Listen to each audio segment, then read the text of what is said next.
ደስታዬን የማካፍሎት ሚስጥሬን የማውጋውት ሲከፋኝ ልቤን የማጫውቶት ቤተኛው ነኝ። ይህ ፕሮግራም ቤተኛው ነው። ቤተኛ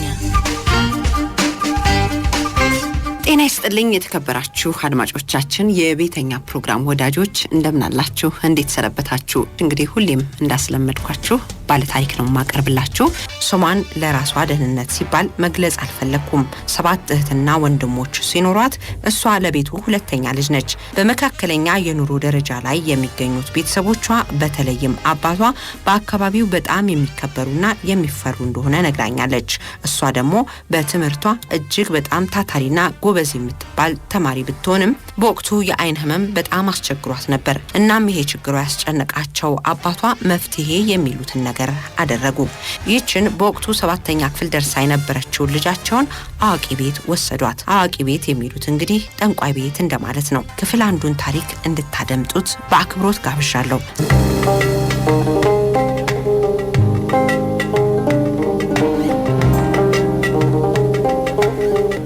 ያለ ከከተማ ወጣ ያለበት ቦታ ነው የሚኖረው። ሚስት አለው፣ አንድ ልጅ አለው እና የማይመጣ ሰው የለም። እዛ እንደ አምላካቸው ነው የሚቆጥሩትና እዛ ከደረስኩ በኋላ ቡና ፈላ ነበረ። ሰውየው ጫት ይቅማል፣ ይተፋብኛል፣ ሲጋራ ያጭሳል፣ ላይ ያጭስብኛል ምናምን። የመንፈስ መከበብ ነገር የለም። ከሰይጣን ጋር እንደመኖር እንደዚህ አይነት ስሜት ነው የሚሰማሽ። መጋረጃ ውስጥ ነው የሚቀመጠው ሰውየው። እኔም እዛ ጋር ተቀምጬ ነው ቡና ማፈላው። በቃ ጩኸታቸው፣ የነሱ ጩኸት እኔ ጋር የሚፈጥረው ነገር አለና ጩሂ ጩሂ ይለኛል፣ ይጨንቀኛል። ማንቀጥቀጥ ጫቱን ላይ ስለሚተፋብኝ የሚያስጠላ ስሜት ይሰማኛል። እና ከትምህርት ቤት መጥቼ ቀጥታ እሱ ጋር የሚሄደው ደብተሬን ይዤ ከከተማ ወጣ ስለሚል በሳምንት አንድ ቀን ወይ 2 ቀን ነው አባቴ ጋር የሚሄደውና ቢሄድም በቃ ተመልሽ ምናምን ይለኛል። ፋዘር አሁን ደህና ሆነሻል ልጅ በቃ ምናምን ይለኛል። እና እዛ ጠንቋዩ ጋር ሲሄድ አንዳንድ ጊዜ እያለቀስኩ የሚሄድበት ቀን አለ። ምክንያቱም ለየት ያለ ሰው ስለሆነ እኔ አልወደውም። ጭራሽ እነሱ ደግሞ እሱ ጋር አስቀመጡኝና ከትምህርት ቤት መጥቼ ነው ገብቼ ቡና አፊ ያለኝና በቃ ቡና አፈላው። ያዘኝ ማለት ነው። አላቅም ፀጉሬን ይዞኝ ከመሬት ጋር አርግቶኝ ልብሴን ላይ ቀደደ ማለት ነው። እና በጣም ነው የደነገጥኩት። ምን ሊያረገኝ ነው ብዬ ነው ያሰብኩትና ሰውየውን እጠላዋለሁ፣ ፈራዋለሁ። አጠገቡ መድረስ ራሱ በጣም ነው የምፈራው። ቡና ሳቀብሎ እጄ እየተንቀጠቀጠ ነው። ከዛ ይሄ እንደዚህ እዚህ ፊቴ ላይ በጥፍሩ ነው እንደዚህ የቀደደኝ ማለት ነው። እና እዚህ ጋር ፈነከተኝ፣ ሲያጋጨኝ ማለት ነው። ከዛ እዚህ ጋር ተፈነከትኩ፣ ተገናኘኝ ማለት ነው። ወጥቼ ደሬ የሚባል እንጨት አለና እሱ ስር ቁጭ ብዬ ማልቀስ ጀመርኩ። የሆነ የሚያስጠላ ስሜት፣ የመቆሸሽ ያህል ስሜት። እሱ ለእኔ አባቴ ይሆናል፣ ከአባቴም በላይ ነው እድሜው ማለት ነው። እና እዛ ላይ አልወደውም፣ በጣም ነው የምጠለው። እና እንደዛ ሲያደርገኝ በቃ የተሰማኝ ስሜት በጣም ከባድ ነው፣ በጣም ማለት ነው። ቀኑ ሙሉ ነው ቁጭ ብዬ ሳለቅስ የዋልኩት። ፔሬድ ማየት አልጀመርኩም የዛ ሰዓት፣ ግን 13 ዓመቴ ነው። ምንም የማውቀው ታሪክ የለም። እና ከዛ ጠራኝ፣ እያለቀስኩ እየደማው ነበረ። ከዛ ሚስቱን ጠርቶ ይንጠራልኝላት ምናምን ብሎ ጠራረጉልኝ። ለማን ብትናገሪ ያሳብድሻል አለኝ ማለት ነው። አንድ ሰው ብትናገሪ ያሳብድሻል አለኝ። ለአባቴ ደግሞ እንዳልናገር ሰውየውን ይገለዋል ብዬ ፈራው። ልጆች አሉ ቤት ውስጥ፣ እናቴ ያለች። እሱ ቢታሰር እነሱ ምን ይወጣቸዋል? በእኔ ምክንያት ደግሞ ሰው እንዲገዳደል አልፈለኩም። እና ግራ ገባኝ። በቃ ማረገው ነገር ሁላ ጠፋብኝ ማለት ነው። እና በተደጋጋሚ እንደዛ ያሰቃይ ነበር። በፈለገው ሰዓት እየተነሳ ከእንቅልፌ እየቀሰቀሰ ይጫወትብኝ ነበር። እና ለማንም ሰው መተንፈስ አልችልም። እና በቃ እኔ ማልቀስ ብቻ ነው ስራዬ። እሱ ደስ እያለው ነው የሚያደርገው፣ በጣም ደስ እያለው እየሳቀ ማለት ነው። እኔ ግን በዛ ሰዓት በቃ ገና ለገና ባየኝ ቁጥር ይመጣብኝ ነው ብዬ ፈራዋለሁ። ሽንቴን መሽናት አልችልም፣ መራመድ አልችልም። ትምህርት ቤት ሲሄድ እየተሸማቀኩ ነው የሚሄደው። ሰውነቴ ሽንታ አምጥቷል። እግሬ ማዶና ማዶ ነው የሚረግጠው። መራመድ አልችልም እና ሽንቴን መቆጣጠር አልችልም። በቃ እንደፈለገ ስለሚያደርገኝ እኔ ሽንቴን መያዝ አልቻልኩም። እና አባቴ በሳምንት አንዴ ምናምን ሲመጣ ሲጠይቀው ለኋላ ያለው መንፈስ ነው እንደዚህ የሚያረጋት ይለዋል። እና በቃ እኔ ተሰቃየው። በመሀል ላይ ለሰው መናገር አልቻልኩም። እሱ ምን ተወኝ አልቻለም። እና በቃ ተሰቃየው። ሰውነቴ እየቀነሰ መጣ። እና ሰውነቴ ደግሞ ይሸታል ማጸኔ። ትምህርት ቤት ሲሄድ እየተሳቀቅኩ ነው። ገብቼ ከምማርበት ማልማርበት ቀን ይበልጣል። እና አማራጭ አልነበረኝም። እሱ እንደዛ በሚያሰቃየ መሀል ነው ፔሪድ ማየት የጀመርኩት እንጂ አላውቅም ነበረ ፔሪድ። እና 8ኛ ክፍል ጨርሼ ወደ 9ኛ ሳልፍ እና ያለኝ አማራጭ የነበረው መጥፋት ነበር። እሱ ከሚያሰቃይ ሲቃይ ከዛ ሀገር ወጥቼ ጅብን ቢበላኝ ምንም አይመስለኝም ነበር። ምክንያቱም አንደኛ ባህል የሚባል ነገር አለኝ ሀገር፣ ሁለተኛ ደግሞ ያንን ነገር ከተናገርኩ አባቴ ዝም የሚል ሰው አይደለም። ቤተሰቦቹ እንዲበተኑበት አልፈለኩም። አባቴ ነፍስ እንዲያጠፋ አልፈልግም። ይህንን ተራ ሰውዬ ገሎ የሆነ ነገር ቢሆን ልጆቹ ከኋላ ያሉት እህትና ወንድሞቼ ጣፋንታቸውን ያሳስበኛል እና ሴቶችም ስለነበሩ ደግሞ የኔ ጣፋንታ ነው ሊደርሳቸው የሚችለው ብዬ ነው ያሰብኩ። እኔ አባት እያለኝ እንደዚህ የሆንኩ አባት ሳይኖራቸው ደግሞ ምን ሊሆኑ እንደሚችሉ ነው በቃ ቁጭ ብዬ ሳስብ በቃ እህቶቼ ሳያቸው እኔ አሁን ብናገር እህቶቼ ምን ይሆናሉ ብዬ ነው የማስበውና ያለኝ አማራጭ መጥፋትና መጥፋት ብቻ ነው። በቃ ከዛ ሀገር ከወጣሁ በኋላ ብሞትም ምንም አይመስለኝም ብዬ ነው ያሰብኩት። እዚህ አያት ነበረችኝ አባቴ እናት አዳማ የሚል መኖሩን አውቃለሁ ሀገር ማለት ነው። እና ቤት ገብቼ ከቤተሰቦቼ ጋር የተነሳሁትን ፎቶ የሚባል ነገር አላስቀረውም ቤት ውስጥ እኔ ፎቶ የቆረጥኩ አውጥቼ ያቃጠልኩ። ምክንያቱም ፈልገው ካገኙ የዛ ሰውዬ ጋር ነው መልሶ የሚወስዱኝና መሰቃየት አልፈለኩም። በቃ ሰለቸኝና አባቴ ልጄ ጠፋች ብሎ መፈለጉ አይቀርም ሲፈልገኝ በዛ ፎቶ ነው የሚያስፈልገኝ ብዬ ስላሰብ ፎቶዎቹን አቃጥዬ ነው የጠፋሁት። ለሊት ተነስቼ ነው የጠፋሁት። ቃሪያ በሚችል መኪና ስር ገብቼ ኮንታል ስር ተደብቄ መጣሁ። እዚህ አዳማ ነው የሚያራግፈው እሱ መጋዘኑን አላውቅም። እዛ ሲያራግፈው ቀስ ብዬ ወረድኩ ለሊት ላይ ማለት ነው። አሮጌ መናኸሪያ እያልኩ እያጠያየኩ መጣሁ። መራመድ አልችልም። ሰውነቴ ሽታ አምጥቷል። መናኸሪያ ጋር ስደርስ እያነበብኩ ሰራተኛና አሰሪና ሰራተኛ እናገናኛለን የሚል ተለጥፎ አየሁና ሄጄ በር ላይ ቁጭ አልኩ ማለት ነው። በቃ እርሞኛል፣ አሞኛል። ከዛ መቀጠር ነው የምትፈልጊው አለኝ። አዎ። ምንድን ነው የምትሰሪው? ምን ትችያለሽ አለኝ። እኔ እንጃ አልኩት። በቃ ልጅ መያዝ ትገቢያለሽ አለኝ። እሺ አስገባኝ ማለት ነው እንጂ ከተማ ውስጥ ነው። እኔ አቅሜ ድክም ብሏል፣ ሰውነቴ ቀንሷል። ከዛ ያጦለውለኝ ጀመረ ማለት ነው። ወደ ላይ ይለኛል፣ ያጦለውለኛል። ከዛ ሴትዮዋ ግራ ገብቷት እኔ መልሳታለሁ ምን ብላ ሴትዮዋ ጮኸች። የቀጠረችኝ ማለት ነው። ይዛኝ ሄዳ ልጁ ጋር መለሰችኝ። እስቲ ሐኪም ቤት እንሂድ፣ አንቺ የታየሽውን ነገር አልናገርም ብለሻል እንሂድ ብሎኝ ሐኪም ቤት ይዞኝ ሄደ። እርጉዝ ነሽ ሲሉኝ ግራ ገባኝ፣ ደነገጥኩ። ምን ማለት ነው? ማለት እርግዘሻል፣ ልጅ ሆድሽ ውስጥ አላለኝ ሐኪሙ ማለት ነው። እና መታየት አለብሽ። ከዛ ደም ወሰዱ።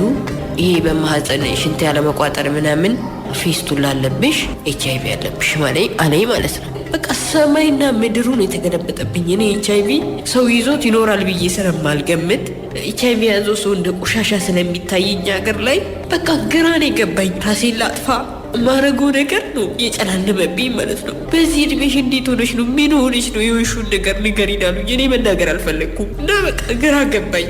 ትኖሪያለሽ ሲሉኝ እሺ እኖራለሁ፣ ግን ይህንን ልጅ ከላይ ላይ አውጡልኝ ነው ያልኳቸው። ምን ላደርገው እችላለሁ? ይህንን ልጅ ወልጄ እንዴትስ ምን አይነት ስሜት እንዴትስ አርግዤው ወልደዋለሁ? በቃ ራሴን ከማጠፋ ይህንን ልጅ አስወርዱልኝ ያልኳቸው አወረዱብኝ ማለት ነው። ከዛ ለፌስቱላ መድኃኒት ጀምር የተባልኩ መድኃኒት ጀመርኩ። ደላላው እግዚአብሔር ይስጠውና ሚስቱ ጋር አስገብቶኝ ተንከባከበችኝ፣ ዳንኩ እና መድኃኒቱን መጀመር አለብሽ አሉኝ ማለት ነው። ኤችአይቪውን ዶክተሯ የሆንሽውን ነገር መናገር ባትፈልጊ እንኳን አሁን እንትን ማለት አለብሽ፣ መድኃኒት ካልወሰድሽ የመኖር ቻንስሽ ዝቅተኛ ነው፣ ከያዘሽ ደግሞ የቆየ ይመስለኛል አለች ማለት ነው። ኤችአይቪ መድኃኒት ምን አይነት እንደሆነ አላውቅም። ኤችአይቪ ያዘው ሰው እንደሚሞት ነው ዋቀው። ውሰጂ አለችኝ። አማራጭ የለኝም ለመኖር ለመተንፈስ። ያን ሰውዬ እጄ በቀለዋለሁ ብዬ ነው ማስበው በእኔ ጭንቅላት ማለት። አንድ ቀን እጄ ሌሊት ገለዋለሁ ብዬ ነው ማስበው እና መድኃኒቱን ጀመርኩ። መድኃኒቱ ሲጀምረው ለመጀመሪያ ጊዜ በጣም ከባድ ነው። ያቅለሸልሽሻል፣ ያዞርሻል፣ ሰውነትሽ ውስጥ ይሮጣል። ውሃ ጠጥተሽ እንዳልጠጣሽ፣ በልተሽ እንዳልበላሽ ስሜት ነው የሚሰማሽ። በጣም ከባድ ነበር። እኔ ደግሞ አይዞሽ የሚለኝ ሰው ስላልነበረ የበለጠ የከብደኝ ነበር እና ተውት መድኃኒቱን። መሞት ካለብኝ እሞታለሁ እንጂ እንደዚህ አይነት መድኃኒት አልወስድም ያልኳቸው። እየታበብኩ መጣሁ። ከንፈሬ እየተላጠ ምናምን መጣሁና አይኔ ቢጫ ሰራ።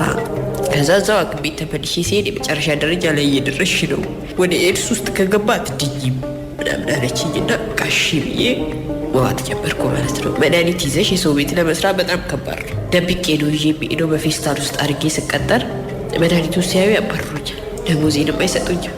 ዘሎ ሚይዝ ነው የሚመስላቸው ወይም ወድጄ ያመጣው ነው የሚመስላቸው እና ተሰቃየው።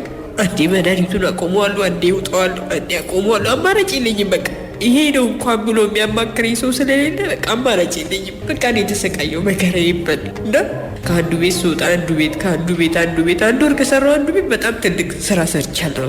ከዛ በላይ መድኃኒቱን ያዩብኛል ወይ ይፈትሹታል። ፌስታሉን ምናምን ሲፈትሹ መድኃኒቱን ያገኛሉ። ሲያገኙ ኤችአይቪ ያለበት ሰው ብሎ ያቋሽሹኛል፣ ይሰድቡኛል። አንዳንዱ መድኃኒቱን ከልክሎኝ ከዚህ ቢለኛል። መስተንግዶ አስገባሻለሁ አለኝ ደላላው ማለት ነው። እንጂ በቃ ሰው ቤት እየሄድሽም እየሰራሽ ስላልሆነ መስተንግዶ ላስገባሽ እዛ ትኖሪያለሽ አለኝ። እሺ አልኩት። ቀን እሰራለሁ፣ ማታ እዛ ከሴቶቹ ጋር ስለሆነ ሁሉም ለየራሱ የሆነ እንደዚህ እንደ ላሜራ ነገር አለው። ኪስ አለው። ትቆልፊዋለሽ አስገብተሽ ማለት ነው እቃሽን። በቃ እንደዛ አድርጌ እዛ መድኃኒቴን እየወሰድኩ መስራት ጀመርኩ። ከዛ ከሆነ ልጅ ጋር ተዋወቅን። የሆነች ባጃጅ አለችው፣ ይመጣል ምናምን፣ እዛ ነው የሚጠቀመው፣ ይጠጣል፣ ይበላል ምናምን። ከእሱ ጋር ተዋወቅን። 2 ዓመት ከምናምን በኋላ በቃ እንጋባ ምናምን አለኝና እሺ ግን እኔ ኤችአይቪ ያለብኝ አልኩት። እሺ ችግር የለውም አለኝ ማለት ነው ለመጀመሪያ ጊዜ። እሺ ችግር የለውም። እሱ ለካ ከዚህ በፊት ኤችአይቪ የነበረባት ፍቅረኛ ነበረችው እና ከእሷ ጋር ረጅም ጊዜ ቆይተዋል። ሐኪም ቤት ሄዶ ሲመረመሩ ላይ አልያዘህም ይባላል፣ የለብህም ይባላል። ያቺን ተማምኖ ነው። እኔም ማውቀው ታሪክ የለም እና ተጋባን። አረገዝኩ። ካረገዝኩ በኋላ በቃ ማውቀው ሰውዬ ማላውቀው ሰውዬ ነው የሆነብኝ። እንደ ዕቃ ነው የሚቆጥረኝ። በሽተኛ ብሎ ነው የሚሰድበኝ። ወፍ ዘራሽ ብሎ ነው የሚሰድበኝ። ቤተሰብ ሲኖርሽና ሳይኖርሽ ይለያያል። እኔ ቤተሰብ የለኝም። ምክንያቱም ቤተሰብ አለኝ ብዬ ወደዛ ከሄድኩ ያን የድሮ ታሪኬን ላስታውስ ነው። እኔ እሱን ረስቼዋለሁ። በቃ እንደዚህ ባለውበት ደስተኛ ብዬ ስለማስብ አልተናገርኩም እና በቃ ማይናገረኝ ንግግር የለምና ጠጥቶ ይመጣል። እንደዛ በፈተና ውስጥ ልጄ ወለድኩ። እሷን ሳገኝ በቃ የተሰማኝ ደስታ የዛ ቀን ይለያል።